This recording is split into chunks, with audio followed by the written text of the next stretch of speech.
नमस्कार दोस्तों, कैसे हैं आप? उम्मीद करती हूँ मस्त होंगे, व्यस्त होंगे और स्वस्थ होंगे। तो आज मैं आपको बताने जा रही हूँ कि जैसे कि ये हमारी पूरी कुंडली है, ठीक है ना? तो इसमें कोई नंबर नहीं लिखा है। नंबर इस वजह से नहीं लिखा कि यहाँ पर आज हम नंबर की बात नहीं करेंगे, नंबर जो होती है वो राशि होती है। आज हम ये बात करेंगे कि कौन-सा घर किस दिशा को दर्शाता है, ठीक है? तो ये एंटी क्लॉकवाइज चलती है कुंडली, जैसे कि घड़ी जो है ऐसे चलती है, ठीक है? और कुंडली जो है वो ऐसे चलती है, कुंडली का चक्र। तो ये हमारे चारों घर 1 2 3 4 ये जितने भी स्क्वायर हैं 1 2 3 4 ही स्क्वायर है इसमें, तो ये हमारे केंद्र के घर कहलाते हैं। और ये पहले वाला घर और ये इसे पांचवा घर बोलते हैं और ये नौवां घर है। तो ये हमारे क्या हैं, केंद्र त्रिकोण कहलाते हैं। केंद्र में तो ये चार हैं ही, लेकिन ये क्या है, इसे भी केंद्र त्रिकोण कहा जाता है और इसे पांचवें घर को भी और इसे नौवें घर को भी केंद्र त्रिकोण कहा जाता है। अब बात कर लेते हैं दिशाओं की। तो ये पहला घर है ईस्ट, यानी कि ये पूरब हो गया। ये दूसरा घर है, ये नॉर्थ वेस्ट हो गया। तीसरा घर साउथ हो गया। चौथा घर नॉर्थ ईस्ट हो गया, ठीक है। पांचवा घर ये हो गया आपका ईस्ट, ये ईस्ट की वॉल हो गई, ठीक है। ईस्ट की वॉल हो गई, इसमें मतलब वॉल का दिया हुआ है, ठीक है।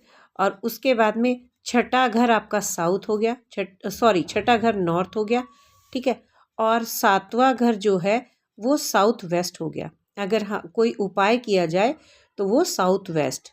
सातवें घर में अगर कोई दुश्मन ग्रह आ रहा है तो आप देख लीजिए कि वहाँ पर उसकी कोई वस्तु तो नहीं पड़ी है, उसे वहाँ से आप हटा देंगे तो आपके बहुत सारे काम बनने शुरू हो जाएंगे, ठीक है। अब ये आ गया साउथर्न वॉल, ठीक है ना, कि दक्षिण वाली जो दीवार है वो आ जाएगी। और ये वाला जो घर है ये कुंडली का नौवां घर कहलाता है। जैसे 1 2 3 4 5 6 7 8 और 9, तो इसे कहते हैं ब्रह्म स्थल। ब्रह्म स्थल जो होता है कुंडली में नौवां घर। और वैसे अगर हम मकान की बात करते हैं तो हमारे मकान के जो बिल्कुल मिडिल वाला स्थान होता है वो ब्रह्म स्थान होता है, ठीक है। अच्छा, उसके बाद में ये 10वां घर पश्चिम, ठीक है। और 11वां घर ये वेस्ट की वॉल है, ठीक है। और ये 12वां घर जो है वो दक्षिण पूरब है। क्या है? दक्षिण पूरब। तो अब आपको ये सारी चीज़ें क्लियर हो गई होंगी।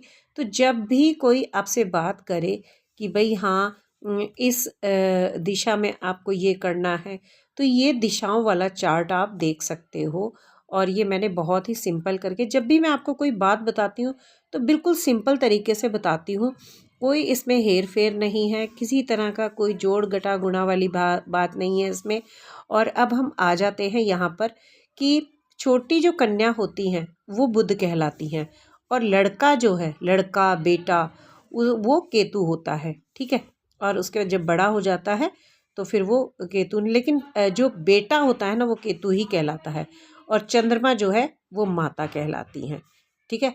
चंद्रमा जो माता को जो है वो चंद्रमा का वो दिया गया है कि ये चंद्रमा है, ठीक है। अब यहाँ पर है कि जुपिटर।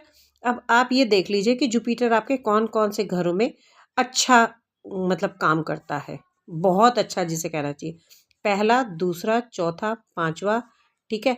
और 9वां, 11वां और 12वें में गुड, मतलब बहुत अच्छा काम करता है। अगर वहाँ पर है तो वो आपको बुरे फल नहीं देगा। और इसमें अगर 3 में, 6 में, 7 8 और 9, तो कहीं ना कहीं ये हमें मतलब अच्छे रिजल्ट के साथ साथ अच्छे तो देगा ही देगा। अगर अकेला बैठा हुआ है तो कहीं ना कहीं बुरे रिजल्ट भी इसके देखने को मिलते हैं, वो तब जब इसकी दशा आई हो, ठीक है। तो इसमें नोट क्या किया गया, नोट कर लीजिए ये आप, ठीक है, कि 7 और 10 जो है आर मोस्ट डैमेजिंग।